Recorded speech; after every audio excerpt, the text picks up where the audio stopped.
Está entrando no ar mais um programa da Auditoria Cidadã aqui na Rádio News FM, hoje, dia 31 de janeiro de 2018, e tem aqui do meu lado esquerdo, já postos, o prefeito, ex-prefeito, deputado federal e senador Roberto Saturnino Braga. Olha, é um prazer tê-lo aqui, senador, prefeito. Não sei se eu chamo de senador ou de prefeito. Chama de Saturnino, mas quem tem o prazer sou eu de estar aqui no seu programa, ao seu lado, conversando com os ouvintes, respondendo a dúvidas, a questões. Isso que é bom. Isso chama-se, como é que se diz? Auditoria pública.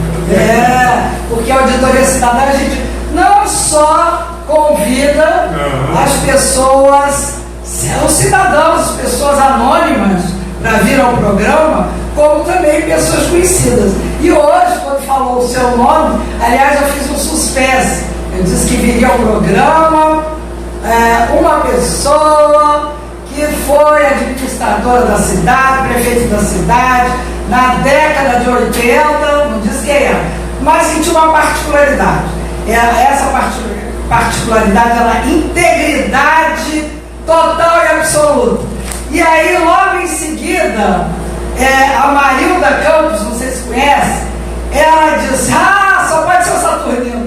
Mas assim, foi um minuto depois, sabe? Não deu nem suspense. Isso faz bem a gente. Não é? Aí teve uma outra que falou assim, foi a Cláudia Versiani, que é até uma cantora, não sei se conhece a Cláudia. A Cláudia disse que no último dia da sua gestão como prefeito, você saiu da prefeitura no Fusquinha. Eu não sei se isso é lenda ou é verdade. Não, é verdade, sim. Eu tinha um Fusquinha e saí no meu carro. Eu já não era mais prefeito, peguei o meu carro e saí com minha mulher. A gente deixou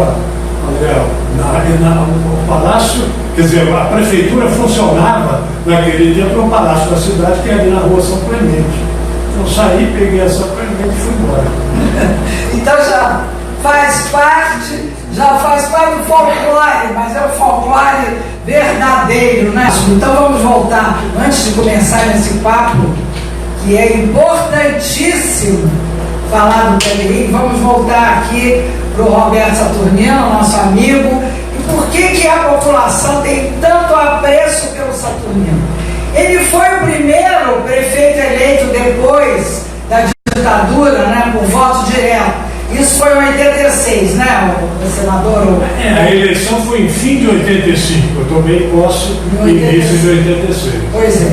E ele, quer dizer, pegou uma prefeitura com muito pouco dinheiro, endividada, então ele teve muita preocupação com essa questão do fluxo de dinheiro para a prefeitura, se teria condições para fazer uma série de coisas. Mesmo assim, olha, eu acho que a gente tem que frisar, e mais do que isso, os funcionários públicos desse município têm que realmente fazer até uma homenagem especial ao Saturnino, porque foi um prefeito que teve uma preocupação, um carinho, que deu importância ao funcionalismo.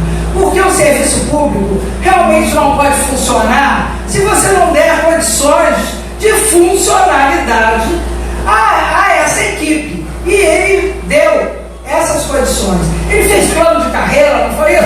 Foi. Para o funcionalismo. E mais do que isso, o Prev Rio foi uma criação do Roberto Saturnino. E depois nós vamos ver. Mas antes da gente entrar propriamente nessa seara, eu queria ainda dizer mais uma coisa que me comove toda vez que eu me lembro. Eu quero fazer essa homenagem. Não posso perder essa oportunidade, porque antes de mais nada, Saturnino é um ser humano da maior importância.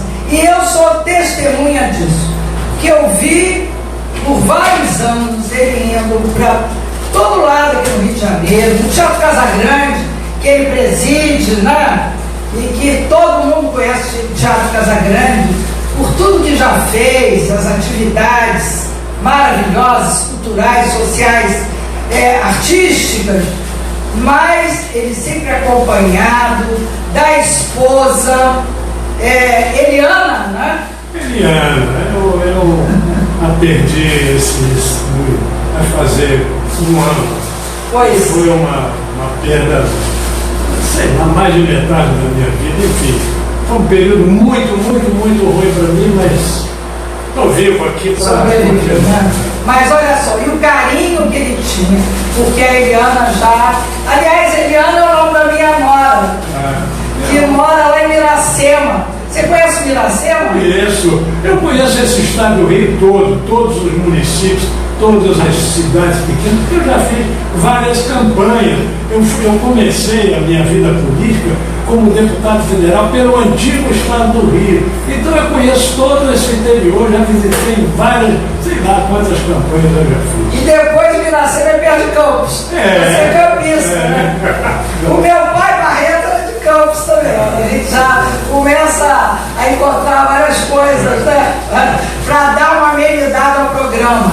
Então a minha nora Eliana está lá em Miracema com meu filho Luiz Arnaldo. Eles estão morando lá. Moravam aqui em Copacabana e foram embora para Miracema. Não sei como. E aí, estão satisfeitos? Estão felizes lá? Não sei, vão saber, porque ela é de lá, né?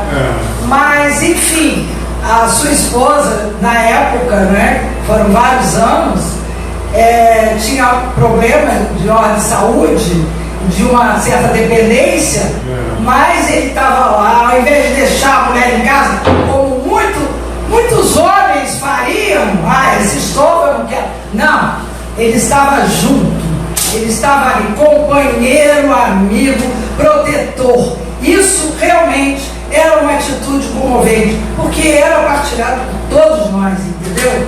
E a gente realmente tem que tirar o chapéu para essa figura formidável, maravilhosa, íntegra. E nós, funcionários do município do Rio de Janeiro, temos uma dívida e ainda tem tempo de pagar em vida, não é?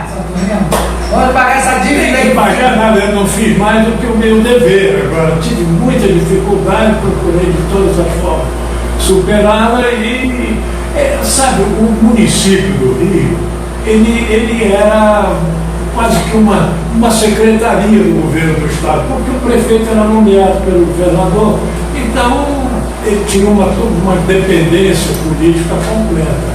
Quando o município se tornou realmente autônomo, capaz de eleger o seu prefeito, faltava muita coisa na administração dele. Faltava uma procuradoria, porque o município não tinha procuradoria, quem defendia os interesses do município era o Estado. Faltava a autoridade de trânsito, quem organizava o trânsito na cidade era o Estado, era o Detran do Estado. Eu tive que criar a Secretaria de Transporte via 7 Rio. Faltava um instituto de previdência, porque o funcionário da prefeitura não tinha, era o Instituto do Estado. Quer dizer, tudo isso que caracterizaria, enfim, a autonomia do município e que faltava, eu tive que criar na minha gestão e estão aí até hoje, né, espero que prestando serviços muito bons ao funcionário e ao cidadão. Pois é, isso que nós vamos ver agora. Porque o Previrio, ele surge como um órgão muito saudável, inclusive com uma fonte de recursos chamada a Fonte 100, depois vocês vão falar sobre isso, hein, Ulisses? A Fonte 100, depois passa a ser Fonte 200, mas essa Fonte 100 que é do tesouro do município, né? Então esse tesouro garantia muita solidez, uma previdência, um instituto que realmente não ia deixar o funcionário na mão, né, depois com a aposentadoria, nem nada disso. Quer dizer, que as pessoas podiam ficar tranquilas e seguras. E foi muito assim exemplo dessa coisa que a Ela Vargas nos trouxe, né? De realmente você ter uma previdência voltado para o bem comum, voltado para as necessidades do funcionalismo, não é isso? É isso mesmo. É essa a lógica, né? Essa lógica. Eu gostei que você fez a referência a Ela Vargas, porque realmente a origem disso tudo foi o grande presidente, o grande estadista da nossa história do Brasil, que foi Getúlio Vargas. Pois é, aí depois vieram outros prefeitos, né? Então veio um prefeito chamado César Maia, todo mundo conhece, né? Então quando chega, né, a época do prefeito César Maia, depois a gente pode fazer alguns links com a sua época, como é que deixou de ser. Aí com César Maia ele dizia assim, que a prefeitura tinha muito dinheiro, ele falava isso constantemente, mas ele se esquecia de referir que o muito dinheiro que ele falava vinha do Preve Rio. O Preve Rio tinha, desculpa a expressão, as burras cheias, não é? E aí, com essa, eles veem a história da era FHC. O que tem essa história que a gente procura frisar bastante, essa era FHC, é que quando começa o neoliberalismo, ou neocapitalismo, liberalismo. Com a pretensão, ele tinha o FHC, a pretensão de encerrar a era Vargas. Ora, meu Deus, isso foi o grande, enfim, o grande mal feito ao Brasil, porque a era Vargas tem muito ainda que se desenvolver. A era Vargas é a era do desenvolvimento do Brasil, que ainda não chegou nem à metade do caminho. É preciso, enfim, retomar as diretrizes da era Vargas. Meu juiz, isso aqui é opinião de um político que observa o Brasil há muito tempo. Isso. Mas então, muitos governos, e até por uma injunção política e uma exigência do governo da União, né, os municípios também começaram a se curvar aquela lógica, que era uma lógica que privilegiava o capital financeiro. Daí a gente chamar de neoliberalismo. Então, quando eles falavam em previdência, quer dizer, o montante de valores que estavam lá à disposição do funcionalismo, na ativa ou depois, quando estivessem já aposentados, eles deveriam ser vistos também como um investimento, não é isso? E aí se cria na época do César Maia o FUNPREV, não é isso? Estou certo? Justamente na era FHC, né? Nos anos 90, final dos anos 90. E seguindo essa lógica de mercado, de retirar quanto possível a presença e ação do poder público e deixar tudo ao mercado. E aí você tem até essa, né? Quando você faz esse gesto já está dizendo muito, né? Você deixa o bel prazer do mercado, porque dizem que o mercado ele coordena tudo, ele harmoniza tudo. E a gente sabe que não harmoniza nada. Ele harmoniza em geral para quem comanda ele. Quem comanda ele são os ricos do mundo, e do país e do mundo. O mercado é uma entidade que é necessária, mas se você entrega todo o poder de organização da economia a ele, e quem domina são os ricos, que têm o poder aquisitivo para comandar o mercado. Então esse é o resultado do neoliberalismo, da entrega total ao mercado, é a concentração de renda, a concentração de poder, cada vez mais privilégios para os homens ricos, as mulheres ricas e os países ricos. Isso é que é importante. E traz também o abandono da ideia do Estado como garantidor de direitos.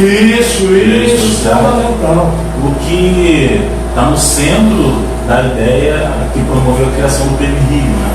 O PEV-RIO ele foi criado para garantir aquela categoria de trabalhadores, servidores públicos do município, garantir direitos sociais importantes. Direitos sociais, inclusive, que estão previstos na Constituição. Direito à educação, direito à saúde, direito à previdência.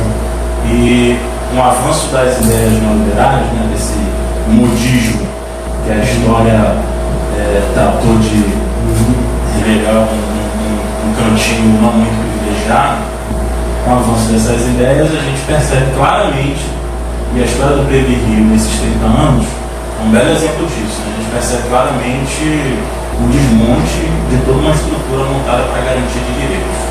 Aliás, você falou uma coisa interessante, são 30 anos de Previ Rio, né? Exato. Acabou de fazer 30 anos. Então, eu acho que a gente pode, sei lá, dá para comemorar? O que você acha? Assim, é uma história de lutas, né? Acho que dá para celebrar o quanto o conjunto do funcionalismo conseguiu se organizar e se estruturar para fazer esse enfrentamento. Mas do ponto de vista, se a gente analisar a pura trajetória da dinâmica dos governos, do tratamento que os governos têm dado, em relação não apenas ao Previ Rio, mas ao conjunto de direitos do funcionalismo do serviço público, é uma história de tristeza. Depois a gente vai então adentrar mais, mas eu queria me lembrar do seguinte, eu chamo um momento, quando se cria esse FUNPREV, é um momento que vocês dão o nome de partição, e aí eu comecei a chamar de diáspora. Não sei se o nome é bem dado, não, mas que eu quero dizer é porque houve uma dispersão. E essa dispersão, inclusive, que olha, a gente tem um nome, né?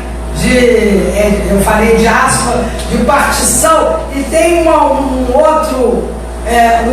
outra terminologia que é segregação de massa.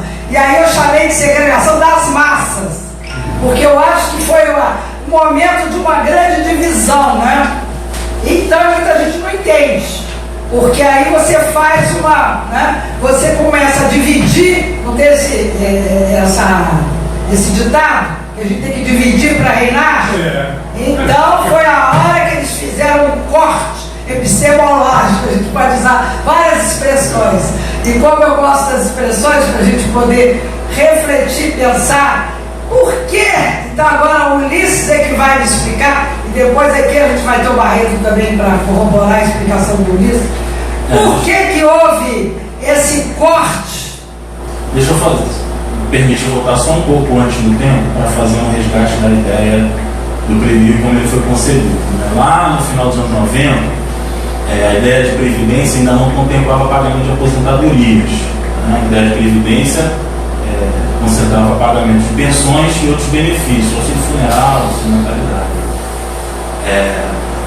Nos anos 90 é que veio essa noção de que previdência também deveria incluir pagamento de aposentadorias, porque até então o pagamento de aposentadorias era, como você disse, né, com base na fonte 100, então era um recurso direto do Tesouro. Então a Secretaria de Administração fazia a folha de pagamento dos ativos e também dos inativos.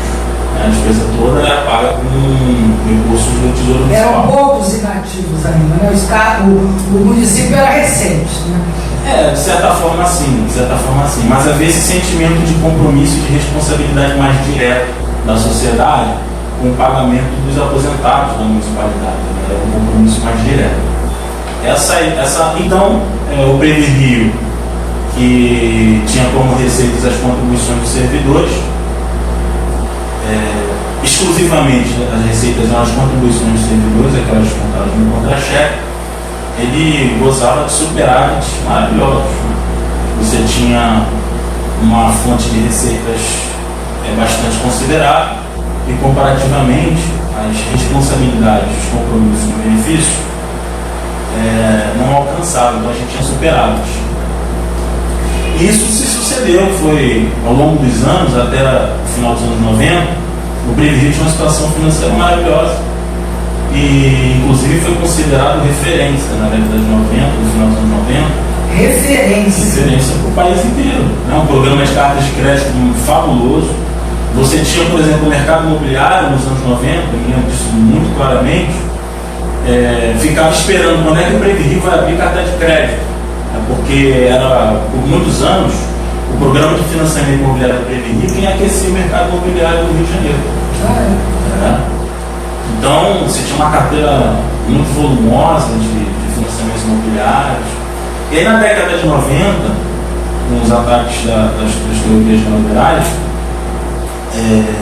chegou-se a um consenso de que os entes federados não deveriam ser mais diretamente responsáveis pelo pagamento dos seus aposentados. Foi isso principalmente na emenda 20, de 98, da FHC, cristalizou esse entendimento, e daí por diante passou-se a ter necessidade de criar-se os fundos, né? Os fundos que seriam os responsáveis pelos pagamentos de aposentadorias e pensões. E apenas isso. Então, isso seria, hoje a gente pode dizer, seria uma tentativa de migrar os regimes de previdência, que eram integralmente na lógica de partição, né? Os regimes de repartição, com solidariedade intergeracional. Vale a pena a gente falar desses conceitos e explicar um pouco desses conceitos. Mas olha, antes de você entrar nesses conceitos, eu sei que às vezes é horrível um corte, né? Mas é porque a gente tem na rádio tem esses problemas que assim entra no horário. A televisão não tem o jornal. Não, mas a ideia da emenda 20 foi fazer essa migração para o Mas você vai voltar depois dos reclamos. No intervalo, você vai falar. Tem aqui, não dá tempo de ler, tem várias manifestações aqui, mas eu escolhi a Carolina Souza. Ela está no bairro da Penha, no Rio de Janeiro. A Carolina está reivindicando o livro. Carolina não se escreveu o livro, pode pegar aqui na portaria da rádio. Rua Miguel 34, segunda a sexta, das 10 às 16 horas. E ela deixa uma pergunta aqui para o Saturnino Braga. Ele chama aqui, prefeito, quando vai acabar? Ela está dizendo aqui, eu não entendi muito bem, Carolina. Ela está querendo dizer o seguinte: o processo de falência, insolvências e outras inconveniências que acontecem no PRI, qual a sua visão daqui para frente em relação a isso? Já que na chamada do nosso programa, foi uma chamada muito grande, muita audiência mesmo, né? Eu visualizo aqui pela tela, vem falando isso, né? Em relação à degradação que está acontecendo no PRI. E ela quer, na sua opinião, que vai acontecer daqui para frente. Carolina, obrigado pela participação. A gente vai fazer aqui um pequeno intervalo e volta já com a explanação do Ulisses e a resposta do Saturnino Braga para a Carolina. Obrigado pela participação. Auditoria Cidadã. Mundial News FM, uma emissora do Grupo Mundial News de Comunicação. Direção Nacional de Jornalismo, Paulo Roberto Acioli. Mundial News.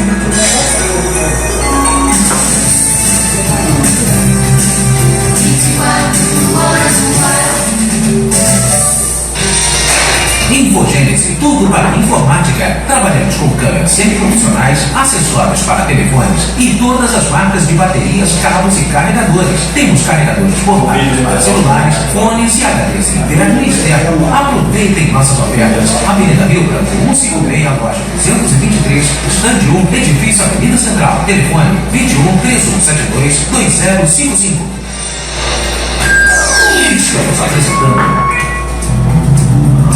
Auditoria Cidadã, um programa dedicado ao Núcleo de Auditoria Cidadã da Dívida Pública. Comunicando Helena Reis.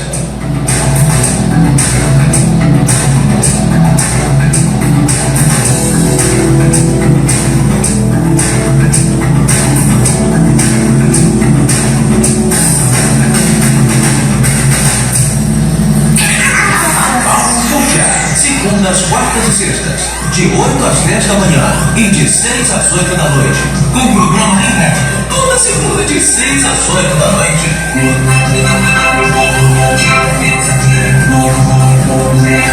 Vamos apresentar Auditoria Cidadã, um programa dedicado ao Núcleo de Auditoria Cidadã da Dívida Pública. Comunicando Helena Reis.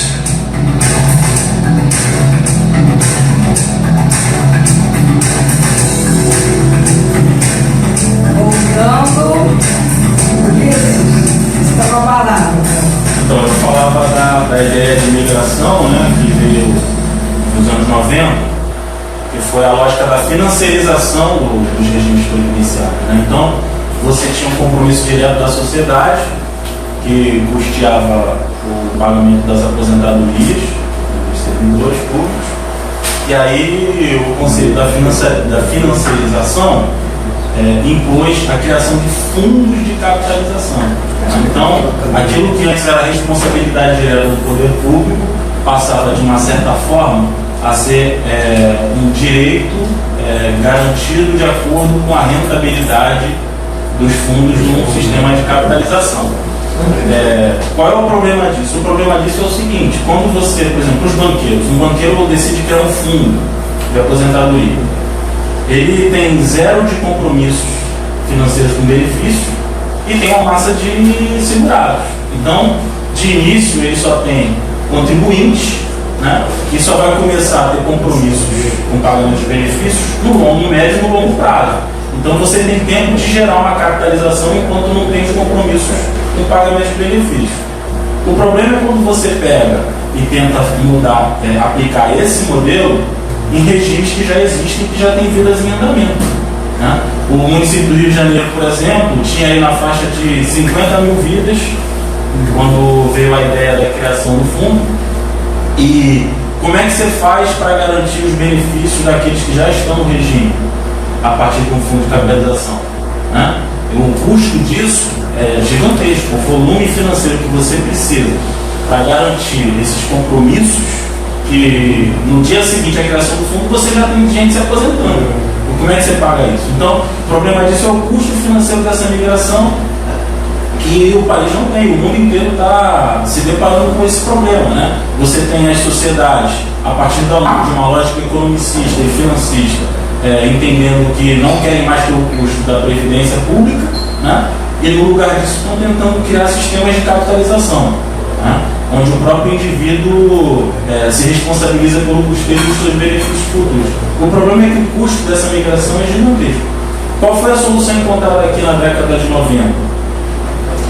A solução foi a segregação de massa.